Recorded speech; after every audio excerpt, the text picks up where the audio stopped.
Gimana Bu? Rame menurut Ibu di sini, jangan kalah sama siapa? Jangan kalah sama yang anak, bimbing sayur. Oh, amin. Mau dibegoin sama anak baru kemana? Oh, siap. Emang super. Wakil Presiden Bung Karno adalah Muhammad Hatta. Pak Harto, wakil presidennya Sultan Hamengkubuwono. Habibie wakil presidennya, ada Malik. SBY, wakil presidennya Yusuf Kala mengambil alih masalah-masalah ekonomi, dan SBY anggap dia percaya tuh. Karena misalnya bayangin, wakil presiden Prabowo adalah Gibran. Jauh betul jarak konseptual dia tuh. Saya kritik itu, walaupun saya berteman dengan Pak Prabowo, tapi saya masih kritik keadaan semacam itu. Tadinya bermaksud memberikan asupan gizi, akhirnya memberikan asupan racun. Katanya sekolah sampai luar negeri. Jadi bingung nih, orang bodoh kualitas tidak ada tetapi sok pinter, ingin menjabat sebagai pemimpin negara lagi. Mau jadi apa negara ada rakyat ini kalau dipimpin oleh orang yang kualitas SDM-nya rendah, tidak mempunyai urat malu? Ini sih pemilihnya orang-orang yang berkualitas rendah juga, memilih tidak dengan pikiran tetapi dengan perut. 2 hari yang lalu ada pidato dari Gibran di Fatayat NU. Ini aduh bikin miris bang, miris sekali. Ini kalah sama anak SMP, anak SD sekalipun. Kan kita tahu penggunaan kata para itu adalah kata jamak. Jadi para hadirin yang terhormat, berarti hadirinnya lebih dari satu yang hadirnya, kan begitu. Tapi kalau para hadirin, para bapak, ini gimana nih? Masa nggak paham yang begitu saja? Ya ini terucap dari mulutnya Gibran. Belum lagi kesalahan-kesalahan berikutnya yang dia sampaikan. Kualitasnya terbaca hanya dari apa yang dia sampaikan di forum resmi. Miris sekali kita. Kok seperti ini? Kalau yang lain-lain kan jelas kita sudah bahas. Ini yang terbaru. Coba kita lihat ya. Tak paham bahasa, berkali-kali salah. Pidato Wapres terburuk sepanjang sejarah Indonesia. Viral video Wapres Gibran seperti anak SD yang tak lulus. Anak SD tak lulus pula. Konon katanya dia yang sudah jelas punya ijazah itu SMP katanya. Karena SMA nggak jelas juga, yang disebutkan setara SMA itu bukan, itu kursus katanya. Gimana ini? Yang saya hormati tokoh-tokoh, para tokoh agama, para kiai, para ibu nyai yang hadir pada pagi hari ini.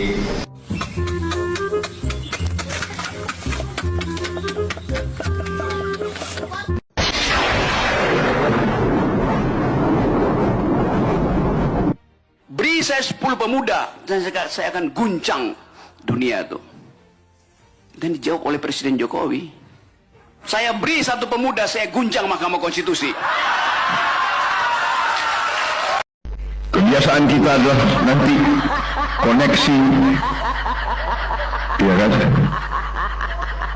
koncoisme dan sebagainya. Kamu anaknya siapa? Kamu anaknya siapa? Kamu ponakannya siapa? Dan sebagainya. Sempat disampaikan dulu tidak asal susunya tidak tahu dari mana mas. Itu sebenarnya susunya yang dibagikan dari mana ya mas? Iya. Asal susunya. Sebelumnya kan sempat disebutkan tidak tahu asal. Sama sekali tidak dari. Dah, ya.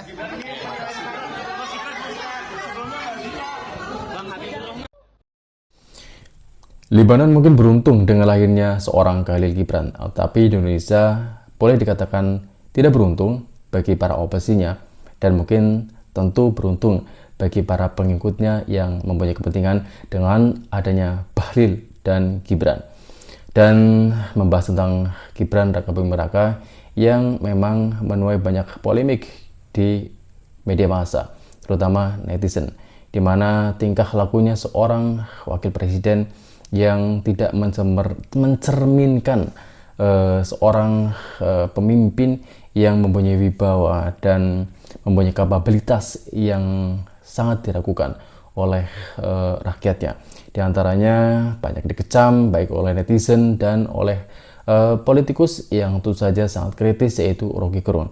Dan seperti apa tingkah laku seorang Gibran Rakabuming Raka yang selalu mengenai politik, tentu saja akan sangat menarik untuk disimak. Berikut videonya. Monggo silakan Mbak, di depan Mbak. Oke, boleh langsung bertanya Mbak? Tanya. Oke, silakan Mbak. Tapi gini ya. Mahfud sindir Gibran keluarkan dalil dan singgung orang bodoh. Ini tampaknya saling menyindir guys. Seperti apa sih? Ntar dulu. Ini karena saya ini orang NU. Jadi di NU tuh ada pesan Imam Syafi'i. Kata Imam Syafi'i, saya sudah berdiskusi dengan ratusan orang pandai, selalu memuaskan. Tapi yang paling sulit itu berdiskusi dengan orang bodoh. Berdiskusi orang bodoh. Maka di kalangan NU itu ada dalil. Ya, tarkul jawab alal jahil jawabun.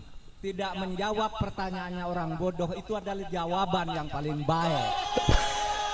Ayo tanya yang baik.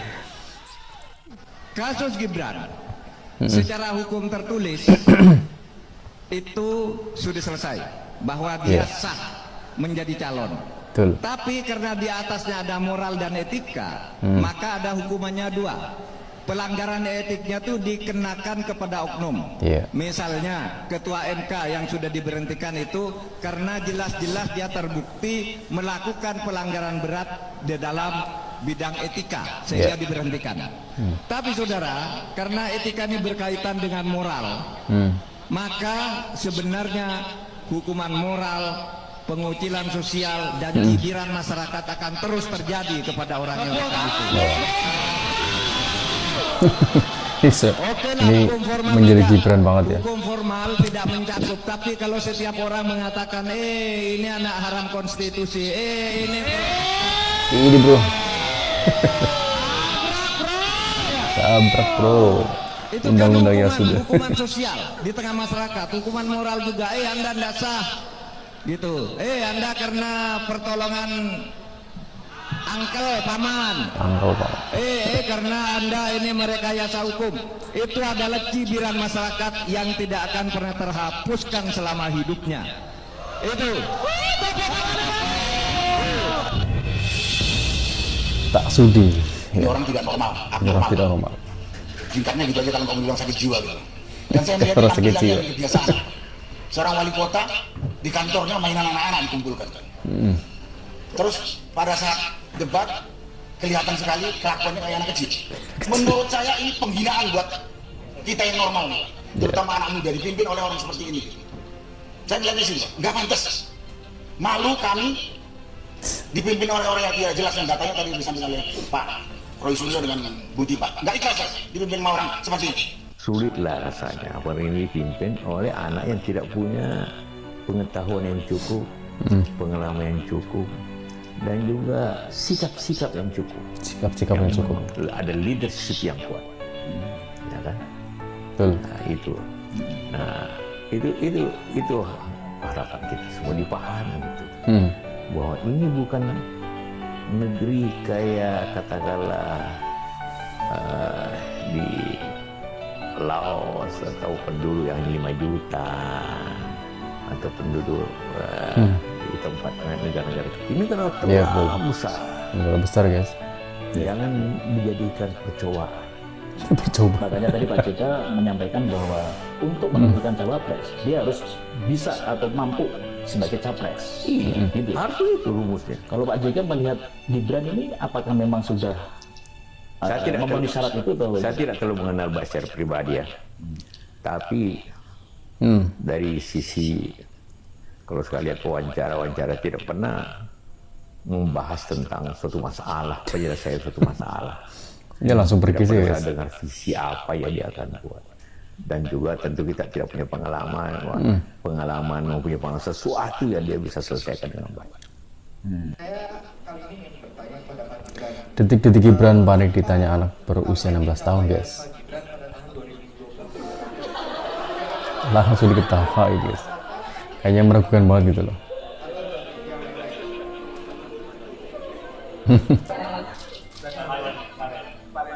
Valentino kelas berapa? Nanya lagi sih.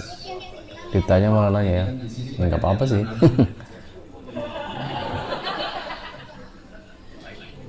Jadi pertanyaan yang bagus ya. Kamu tahun lalu lihat debat? Kamu udah bisa lihat? Oh belum? Masih 16 tahun. Hah? Ya masih 16. Masih 16 ya, tapi pertanyaannya bagus. Pertanyaan bagus. Beberapa hari ini dan beberapa hari ke depan saya ingin mengunjungi gereja-gereja yang sedang merayakan ini acara Natal untuk anak dan remaja. Kebetulan hari ini di Wahid Hasyim ini. Kenapa fokusnya di situ? Mungkin teman-teman yang sering melihat saya di TV, saya sering mengunjungi juga tempat-tempat yang sedang mengadakan uji coba makan siang gratis. Kamu sekolah di mana? Saya di SMA Hati Suci. Oke, tunggu dulu ya. Tahun depan. Kenapa kita pengen fokus ke anak-anak remaja? Karena kita nanti dapat bonus demografi. Tahu bonus demografi? Jadi nanti Indonesia isinya anak-anak muda produktif semua. Wih, anak muda produktif. Kesempatan Indonesia untuk menuju Indonesia emas, kesempatan kita untuk jadi Indonesia emas apa? Indonesia cemas nih. Seperti kamu, Valentino dan teman-teman yang ada di sini. Karena Pak Jokowi tidak bisa 3 periode. Betul. Oke. Bagaimana? Dan salahnya 3 periode waktu itu ya. Tapi di belakang layar, ya udah diutuslah Gibran dengan koalisi dengan Pak Prabowo. Karena Gibran karena adanya pemuda, anak milenial, pasti ada ide-ide kreatif dibandingkan dengan orang tua yang masih sudah tua. Ya kenapa nggak Raffi Ahmad aja yang jadi presiden? Kalau bicara anak muda yang berprestasi, yang penuh dengan wawasan gagasan cemerlang, kira-kira Raffi Ahmad jauh lebih cerdas daripada Gibran. Jauh lebih cerdas dari Gibran. Selama ini people powernya tertib kok, tertib dan kondusif dan sepi. Emang ada people power tertib dan kondusif? Nah ya people-nya cuma segitu mbak, cuma sedikit. Momen Gibran terlihat goblok, terlihat bingung baca dokumen. Karena temen tuturamu. Saya kasihan dan Pak Prabowo seolah ditelikung oleh wakil presidennya, karena wakil presiden terlalu berambisi banget, karena mungkin dia akan running tahun 2029 supaya dia jadi presiden, mungkin lah. Mbok Yao, sabar sedikit, jangan gerusa-gerusu, akhirnya keliru. Seperti itu guys ya. Tentu saja setelah kita melihat dari video-video yang tentu saja banyak isinya kecaman ya, karena kita melihat dari oposisinya, karena saya menampilkan dari oposisinya sekali lagi, beda lagi dengan porsi yang dikeluarkan oleh para pendukungnya. Di mana netizen seperti apa yang kita ketahui di media sosial ketika diwawancara, dia selalu memberikan treatment khusus ya, seperti ya yang udah tahu ya, tanya saya ya, kadang-kadang seperti itu dan kadang-kadang sering seperti ini. Ya udah ya. Jadi seperti apa yang dikatakan Yusuf Kala juga, bahwa Gibran itu nggak ada obrolan yang membahas tentang masalah, solusi, dan justru dia nggak sama sekali mencerminkan seorang mempunyai pemikiran. Jadi oleh karena itu kapabilitasnya itu amat sangat dilakukan oleh para politikus ya, yang menilai bahwa Gibran itu tidak mempunyai kemampuan yang seharusnya dimiliki oleh seorang pemimpin. Dan selain itu, riwayat ketika dia menjadi calon seorang wakil presiden sudah secara menjadi rahasia umum bahwa terpilihnya Gibran Raka Buming Raka yaitu dengan cara mengganti undang-undang. Atau boleh dibilang ya sekarang kasarnya curang ya, karena Gibran tidak bisa, akhirnya digantilah undang-undang itu, karena waktu itu Mahkamah Konstitusi itu dipimpin oleh pamannya ya, kemudian loloslah Gibran dan kemudian menjadi paslon bersama Prabowo Subianto, dan oleh karena itu lahirlah wakil presiden yang mereka katakan bahwa itu adalah wakil presiden produk MK atau anak haram MK. Tetapi secara tertulis apa yang dikatakan oleh Mahfud MD bahwa terpilihnya wakil presiden Gibran Raka Buming Raka sudah sah, dan itu mempunyai hukuman baik secara etika maupun moral, di mana secara etika tentu saja mendapat hukuman yang ya oleh masyarakat tahu sendiri ya, tentu saja akan selalu diingat sepanjang masa akan kecurangan itu.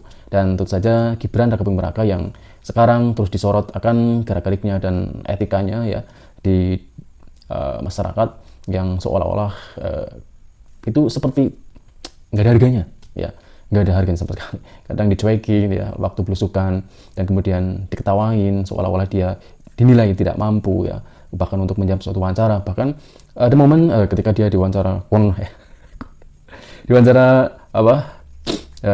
wawancara televisi ya, dia diketawain seorang reporter ya. Itu sangat aneh ya. Itu cuman hanya mungkin wakil presiden sekarang saja, tidak seperti mungkin Yusuf Kala, Habibie, Gus Dur.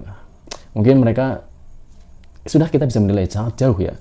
Tetapi itulah apa yang terjadi di Indonesia, bahwa kita memiliki wakil presiden Gibran yang kemungkinan ya bisa jadi ya mungkin bisa saja dia akan menjadi next presiden setelah Prabowo Subianto lengser, atau bahkan di pemilu berikutnya jika prosesnya mungkin ada kecurangan berikutnya, mungkin ya, baru dugaan bisa saja dia menjadi presiden selanjutnya.